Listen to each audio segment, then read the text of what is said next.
इस लेक्चर में digital landing के बारे में डिस्कस करेंगे और इससे रिलेटेड इश्यूज क्या हैं, कंसर्न क्या है, परेशानी, उनके बारे में डिस्कस करेंगे। रिसेंटली ये न्यूज में है क्योंकि लास्ट वीक पिछले हफ्ते आरबीआई ने एक लाइसेंस कैंसिल कर दिया था, सर्टिफिकेट ऑफ रजिस्ट्रेशन कैंसिल कर दिया था। ये इशू क्या था, एक कंपनी को, PC financial service private limited को, ये न्यू दिल्ली में है। इसका काम था, ये लैंडिंग करती थी डिजिटल लैंडिंग। डिजिटल लैंडिंग का मतलब है कि आपको मोबाइल ऐप या सॉफ्टवेयर के जरिए या कंप्यूटर एप्लीकेशन के जरिए लोन प्रोवाइड करना। आपको फिजिकली कहीं पे जाने की ज़रूरत नहीं है, डायरेक्टली आपने मोबाइल में अपने ऐप एक डाउनलोड की और वहाँ से एप्लीकेशन दी लोन की, और वहाँ से ही आपको लोन डायरेक्टली आपके अकाउंट में मिल गया, या आपको कुछ फॉर्मेलिटी आपको निभानी पड़ी, उसके बाद लोन मिल गया। इसी को बोलते हैं डिजिटल लैंडिंग। बहुत सारी ऐप के आपने देखे होंगे विज्ञापन वगैरह, एडवर्टीजमेंट वगैरह आते रहते हैं। तो जो ये कंपनी है, इसका काम था प्राइमरीली, इसका काम था कि एक मोबाइल एप्लीकेशन थी इसकी, कैश बीन नाम से, और ये लैंडिंग ऑपरेशन करती थी, यानी कि पैसा उधार देती थी। तो इसका लाइसेंस क्यों कैंसिल कर दिया? जाहिर सी बात है, इसने कुछ डायरेक्शन नहीं मानी होंगी। वही क्या, इसने आरबीआई ने कुछ डायरेक्शन दी थी, उनका वायलेशन किया इसने, इसलिए कंसर्न रेज की। जो नो योर कस्टमर नॉर्म्स होती हैं और आउटसोर्सिंग जो गाइडलाइंस होती हैं, उनका पालन नहीं किया इस फाइनेंशियल लाइसेंसिंग यानी कि फाइनेंशियल सर्विस लिमिटेड कंपनी ने, इसलिए इसका लाइसेंस है जो सर्टिफिकेट ऑफ रजिस्ट्रेशन है वो कैंसिल कर दिया। जो ये कंपनी है, और भी इस पर और चार्जेस भी लगे हैं, जैसे ये रेट ऑफ इंटरेस्ट बहुत ज़्यादा हाई चार्ज करती थी, या और बोरोयर से जो उधार लेता था पैसा, लोन लेता था, उससे हिडन चार्जेस लेती थी, ओपेक मैनर में एग्रीमेंट करती थी। ओपेक मतलब ट्रांसपेरेंट नहीं है, जैसे लिखे होते हैं ना सर्विस एंड कंडीशन अप्लाई, अब बहुत सारे 10-15 पेज में लिखी हुई है, कौन उन्हें पूरा पढ़ता है। अब ये हिडन चार्जेस भी लेती थी। और दूसरा एक ये है कि अनऑथराइज्ड यूज कर रही थी लोगों का, आरबीआई और सीबीआई के लोगों का। यानी कि जैसे मान लो कोई बंदा लोन नहीं चुका रहा है, तो इसकी कंपनी पर लोगो लगा हुआ है आरबीआई का और सीबीआई का, सेंट्रल ब्यूरो ऑफ इन्वेस्टिगेशन का। यानी कि जो उधार जिसने लिया उसको लगता था ये आरबीआई या सीबीआई के लोग हैं, अब उसको धमकाने या इलीगल तरीके अपनाती थी। जो फेयर प्रैक्टिस कोड है, यानी कि उसका भी वॉयलेशन किया, इसने उल्लंघन किया। अब जो ये कंसर्न अभी क्या है, इनको लेके क्या परेशानियां हैं डिजिटल लैंडिंग को लेके। आरबीआई वर्किंग ग्रुप है रिजर्व बैंक ऑफ इंडिया का, हमारा जो सेंट्रल बैंक है रिजर्व बैंक ऑफ इंडिया, उसका वर्किंग ग्रुप है, उसने कुछ फाइंडिंग रिलीज की थी नवंबर 2021 में। इसमें 1100 लैंडिंग ऐप हैं, यानी कि 1100 ऐसी ऐप है, मोबाइल ऐप, जो डिजिटली लैंडिंग करती हैं, उधार देती हैं लोगों को, लोन देती हैं। उनमें से जो 600 हैं लगभग, वो करंटली ऐसी हैं जो 80 एप्लीकेशन स्टोर को यूज करती हैं, और इलीगल ऐप हैं, वो अवैध हैं। यानी कि वो क्या है, एक तरह से एप्लीकेशन ऐसे शो करेंगी कि वो ऑथेंटिक बैंक से जुड़ी हुई हैं या किसी ऑथराइज्ड एनबीएफसी कंपनी से जुड़ी हुई हैं, लेकिन वो क्या है, इलीगल है, अवैध है। वो यूजर जब डाउनलोडिंग करता है तो वो पहचान नहीं पाता कि ये लीगल ऐप है या नहीं है, लेजिटिमेट है या नहीं है, वो आइडेंटिफाई नहीं कर पाता, क्योंकि ये लोगो वगैरह ऐसा यूज करती है कि जैसे ये ओरिजिनल बैंक है। समझ रहे हो? जैसे इसने देखो अभी जो PC financial service limited company है, इसने आरबीआई का लोगो लगा रखा था अपने एप्लीकेशन में, या सीबीआई का लोगो यूज कर रही थी। ये लोगो का मतलब होता है भाई साहब, आरबीआई का जब गूगल पे डालोगे तो आरबीआई का लोगो आता है कुछ बना हुआ। मेरी जो पेंटिंग है बहुत ख़राब है, आप देख लेना, सीबीआई का लोगो भी बना आता है, तो उस लोगो को यानी कि साइन चिन्ह उसका बना आता है, जिससे पहचान होती है हाँ ये सीबीआई है या आरबीआई का है।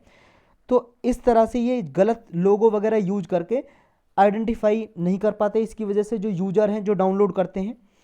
नेक्स्ट ये है कि बहुत सारी सेवरल कॉपी कैट ऐप भी हैं जो वेबसाइट और ऐप का कॉपी कर लेती हैं और इंटरनेट पे फिर उन्हें डाल देती हैं, और लोग समझते हैं ये ओरिजिनल है, उनको डाउनलोड कर लेते हैं सेम उसी तरह से। फिर ये क्या करती हैं, यूजर का, जो भी यूजर है जिसने एप्लीकेशन डाउनलोड की है, उसका पर्सनली आइडेंटिफिएबल इन्फॉर्मेशन ले लेती हैं, यानी कि उसकी पर्सनल इन्फॉर्मेशन, जानकारी, फाइनेंशियल डेटा, उसका बैंक अकाउंट सेंसिटिव डिटेल। अब खतरा ये बढ़ जाता है कि उस आदमी पे फिशिंग अटैक, साइबर अटैक हो सकता है। उसका बैंक से अकाउंट है, मतलब वो जो सारी डिटेल ले ली है, हो सकता है उसका अकाउंट हैक कर लें, उसके पैसे निकाल लें, स्टील कर लें, उसका पर्सनल डेटा कर लें, फिर उस पर मान लो कुछ रैंडमली और कोई अटैक करें। इस तरह से उसको नुकसान पहुंचाया जा सकता है। आरबीआई का एक पैनल बैठा था, ग्रुप बैठा था, इसमें कुछ आरबीआई के कुछ पर्सनल थे यानी कि मेंबर थे इसमें। उन्होंने कुछ रिकमेंडेशन दी थी डिजिटल लैंडिंग के लिए। आरबीआई का वर्किंग ग्रुप बैठा था डिजिटल लैंडिंग के लिए। उसने 2021 में मोबाइल एप्लीकेशन है जो ये डिजिटल लैंडिंग करती हैं या कोई और ऑनलाइन प्लेटफॉर्म है, वेबसाइट वगैरह, उनके लिए सिफारिश दी थी, रिकमेंडेशन दी थी। इनमें रिकमेंडेशन में क्या था? इनमें यह था कि डिजिटल लैंडिंग के लिए एक सेपरेट लेजिस्लेशन हो, हमारे देश में एक अलग से कानून बने और एक नोडल एजेंसी हो जो डिजिटल लैंडिंग एप्लीकेशन के छानबीन करे, यानी कि देखे उनको। वेट का मतलब होता है इन्वेस्टिगेशन करना, देखे उसको जांच करे। एक सेल्फ रेगुलेटरी ऑर्गेनाइजेशन भी हो जो डिजिटल लैंडिंग इकोसिस्टम में पार्टिसिपेंट जो भी हैं उनको सेटअप किया जाए ऐसा, जो उसका इकोसिस्टम को सारा देखे। ये एक सर्टेन बेसलाइन टेक्नोलॉजी स्टैंडर्ड हो, यानी कि जो भी ये टेक्नोलॉजी को यूज करते हैं इनके लिए कुछ गाइडलाइंस हो, नियम हो, प्री कंडीशन हो जिनको ये माने। और लोन डिसबर्समेंट करने से पहले, यानी कि जब लोन दिया जाता है किसी भी बोरोअर को तो डायरेक्टली उसके बैंक अकाउंट में दिया जाए। जो भी बोरोअर है, उधार करता है, उसके बैंक अकाउंट में दिया जाए। और जो लोन की सर्विसिंग है वो भी बैंक अकाउंट के थ्रू ही की जाए। डिजिटल लेंडर के लिए सारा जो डेटा है कलेक्ट किया गया है, ये डेटा कलेक्ट करने से पहले बोरोअर की, जिसने लोन लिया है, उधार लिया है, उससे कंसेंट ली जाए, प्रायर कंसेंट, उससे पहले अनुमति ली जाए कि हम आपका डेटा लें या ना लें, ये रूल होने चाहिए। और फिर इसे वेरीफिएबल ऑडिट ट्रेल के जरिए वेरीफाई भी किया जाए, यानी कि सारा डेटा है जो वो लोकली स्टोर किया जाए, बाहर किसी फॉरेन कंपनी या किसी और को ना बेचा जाए उसका डेटा, ये इंश्योर किया जाए। डिजिटल लैंडिंग के बेनिफिट क्या होते हैं, फ़ायदे क्या होते हैं? डिजिटल लैंडिंग के देखो फ़ायदे ये होते हैं, इसके पास इतना पोटेंशियल है, ये फाइनेंशियल प्रोडक्ट को किसी भी आदमी को ये सर्विस है जो फेयर, एफिशिएंट और इंक्लूसिव मैनर में एक्सेस करा सकती है। यानी कि देखो बहुत ही मुश्किल होता है बैंक में जाके लोन लेना, वो भी बहुत ज़्यादा फॉर्मेलिटी निभाते हैं, और डिजिटल लैंडिंग ऐप के जरिए आइडेंटिफाई कर लेते हैं आधार कार्ड वगैरह से, और डायरेक्टली बहुत ही कम समय में लैंडिंग कर दी जाती है, लोन दे दिया जाता है। यानी कि इंक्लूसिव है, गरीब से गरीब आदमी भी अपने मोबाइल में एप्लीकेशन डाउनलोड करके लोन ले सकता है। इंक्लूसिव, हर एक आदमी इंक्लूड हो सकता है। दूसरा ये है पेरिफेरियल सपोर्ट रोल है इसका, यानी कि जो और हैं लैंडिंग वगैरह करती हैं उनके सपोर्ट में ये भी लोन देने में, प्रोवाइड करने में यानी कि सहायता कर सकती हैं। यानी कि फाइनेंशियल इंक्लूजन भी बढ़ेगा इससे। फाइनेंशियल इंक्लूजन यही है कि सबको बैंकिंग की एक्सेसिबिलिटी हो, बैंकिंग कर सकें, सुविधा ले सकें, अकाउंट खुलवा सकें, बैंक का यूज कर सकें, लोन भी फैसिलिटी अवेलेबल हो उनके पास, ये सब फैसिलिटी हो, यही सब फाइनेंशियल इंक्लूजन है। अब नीड ऑफ द आवर क्या है अभी इसकी, कि डिजिटल लैंडिंग के लिए ये अप्रोच अपनाई जाए। देखो बैलेंस अप्रोच अपनाने की तो ज़रूरत है, क्योंकि रेगुलेटरी फ्रेमवर्क तैयार करने की ज़रूरत है इसके लिए, ताकि डेटा की सिक्योरिटी इंश्योर की जा सके। जो यूजर है, बोरोवर है, जो लोन ले रहा है, उसका डेटा सिक्योर रहे, प्राइवेसी उसकी सिक्योर रहे, कॉन्फिडेंशियलिटी रहे, कंज्यूमर प्रोटेक्शन हो। इसलिए ज़रूरी है एक बैलेंस अप्रोच अपनाने की। इशू क्या क्या है डिजिटल लैंडिंग जो एप्लीकेशन है इसमें क्या क्या प्रॉब्लम है? एक तो ये बोरोवर पे ज़्यादा अट्रैक्शन बढ़ाती हैं, अट्रैक्ट होते हैं, क्योंकि लोन देने की प्रॉमिस करते हैं और हैसल फ्री मैनर में, कोई परेशानी नहीं होती, आसानी से लोन मिल जाता है, तो आसानी से अट्रैक्ट हो जाते हैं। लेकिन उनका डेटा चोरी हो रहा है ये उनको नहीं पता होता, और कुछ एप्लीकेशन इलीगल होती हैं वही भी इनको नहीं पता होता, आइडेंटिफाई करना बहुत ही मुश्किल होता है इन्हें। और दूसरा ये बात है कि डिजिटल लैंडिंग दे तो देते हैं, लेकिन एक्सेसिव रेट ऑफ इंटरेस्ट लेते हैं, ब्याज की दर बहुत ज़्यादा लेते हैं, कुछ एडिशनल हिडन चार्ज भी रखते हैं।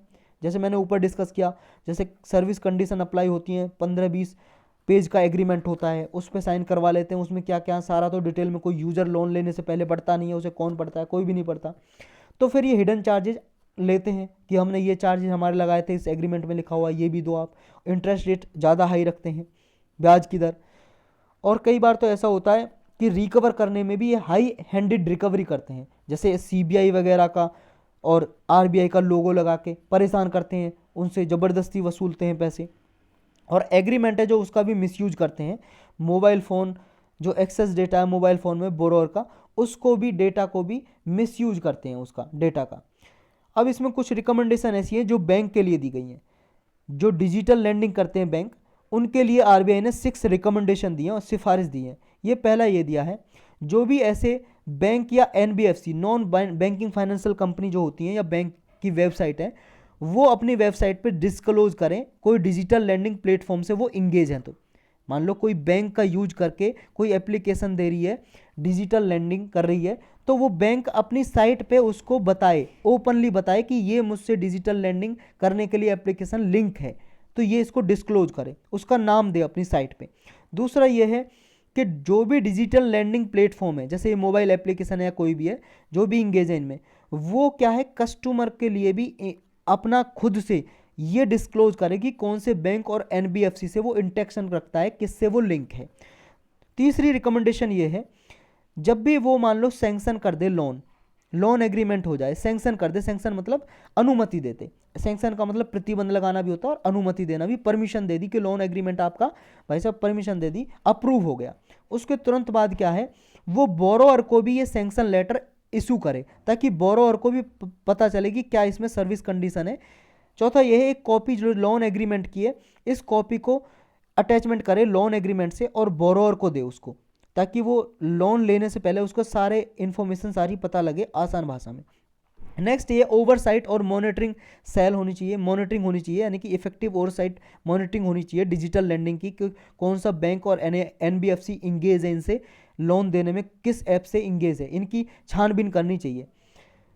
लास्ट और 6 ये है, एडुकेट एफर्ट्स करने चाहिए, ताकि लोगों में भी अवेयरनेस, जागरूकता फैलाई जानी चाहिए ग्रीवेंस रिड्रेसल मैकेनिज्म के बारे में। अगर उनके साथ कोई धोखाधड़ी होती है तो वो अपने दुख का निवारण करने के लिए इतने अवेयर हों, कहाँ पे वो जाके रजिस्टर करें अपनी कंप्लेंट वगैरह। तो ग्रीवेंस रिड्रेसल मैकेनिज्म की अवेयरनेस हो यूजर में, जो भी लोन ले रहा है। तो यही था इसके बारे में।